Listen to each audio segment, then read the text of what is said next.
নমস্কার বন্ধুরা, আর জি কুকিং চ্যানেলে আপনাদের সবাইকে স্বাগত। আজকে নিয়ে হাজির হয়ে গেলাম দারুণ স্বাদের টক ঝাল মিষ্টি জলপাইয়ের আচার রেসিপি নিয়ে। তো চলুন শুরু করা যাক। আমি এখানে 1 কেজি জলপাই মুখটাকে কেটে তারপর গাগুলোকে পাতলা পাতলা করে চিড়ে নিয়েছি। আমি আপনাদের খুব কাছ থেকে দেখিয়ে দিচ্ছি। প্রত্যেকটা জলপাই আমি এইভাবে কেটে নিয়েছি, আর জলপাইগুলো আমি আগে থেকেই ধুয়ে নিয়েছিলাম। এখন একটা কড়াই গরম করে দিয়ে দেব 1 চামচ জিরে, 1 চামচ মৌরি, আর দেব 8টা শুকনো লঙ্কা আর 1 চামচ ধনে।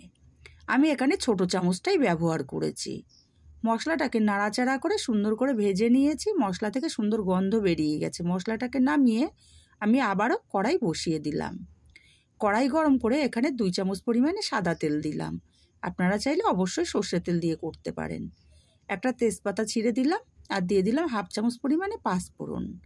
ফোড়নটাকে কয়েক সেকেন্ড ভেজে নিয়েছি। সুন্দর একটা গন্ধ বেরিয়ে গেছে। এখন 1/2 চামচ হলুদ গুঁড়ো দিলাম আর 1/2 চামচ লঙ্কার গুঁড়ো। লঙ্কার গুঁড়োটা দেওয়ার কারণে কিছুটা ঝালও হবে আর সুন্দর একটা কালারও আসবে। এবার দিয়ে দিচ্ছি এখানে 500 গ্রাম চিনি। আমি 1 কেজি জলপাইয়ের জন্য 500 গ্রাম চিনি ব্যবহার করছি। চিনিটাকেও তেলের সঙ্গে নাড়াচাড়া করে একটু মিশিয়ে দেব। দিয়ে ওই যেই বাটিতে আমি চিনি নিয়েছি ওই বাটির 1 বাটি জল আমি দিয়ে দিলাম। মানে যতটা চিনি নিয়েছি ততটাই জল আমি দিয়ে দিলাম।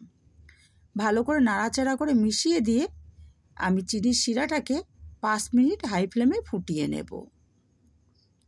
5 মিনিট ফুটিয়ে নিয়েছি। এতে করে চিনির শিরাটা একটু চিটচিটে ভাব চলে এসছে। এখন এখানে জলপাইগুলোকে দিয়ে দেব।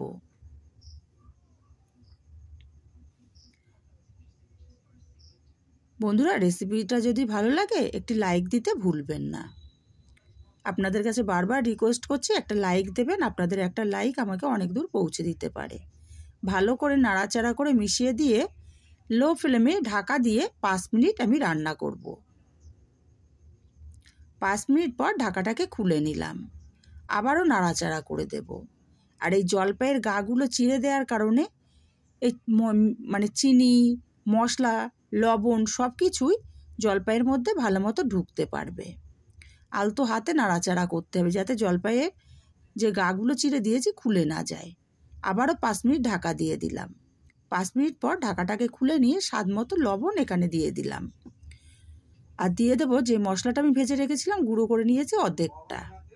ভালো করে নাড়াচাড়া করে মিশিয়ে দিয়ে আমি আরও মিনিট 3 রান্না করে নেব। আর জলপাইটা নাড়াচাড়া করতে হবে একদম আলতো হাতে। আমি আর ঢাকা দেব না, আরও 3 মিনিট মতো আমি ফুটিয়ে নিয়েছি।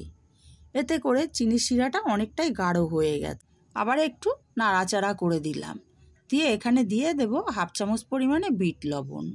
বিট লবণটা দেওয়ার কারণে যে কোনো আচারের মধ্যে বিট লবণ দিলে টেস্টটা খুবই ভালো আসে। আর এখানে নিয়েছি ভিনিগার, 2 চামচ পরিমাণে ভিনিগার দিয়ে দেব। ভিনিগারটা দেওয়ার কারণে আচারটা 1 বছর পর্যন্ত সংরক্ষণ করে রাখা যাবে।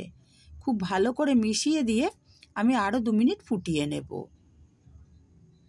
আমি আরও 2 মিনিট ফুটিয়ে নিয়েছি। চিনির শিরাটা এখন অনেকটাই গাঢ় হয়ে গেছে আর জলপাইয়ের কালারগুলো সম্পূর্ণ চেঞ্জ হয়ে গেছে।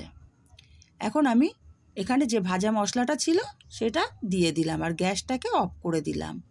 নাড়াচাড়া করে ভালো করে মিশিয়ে দেব মশলাটা। আর ঢাকা দিয়ে এইভাবে পুরোপুরি ঠান্ডা করে নেব। ঠান্ডা করে আমি ফিরে আসছি। দেখুন পুরোপুরি ঠান্ডা করে নিয়েছি আর তৈরি হয়ে গেল আমার দারুণ স্বাদের টক মিষ্টি জলপাইয়ের আচার রেসিপি। রেসিপিটা ভালো লাগলে লাইক, কমেন্ট, শেয়ার করতে ভুলবেন না।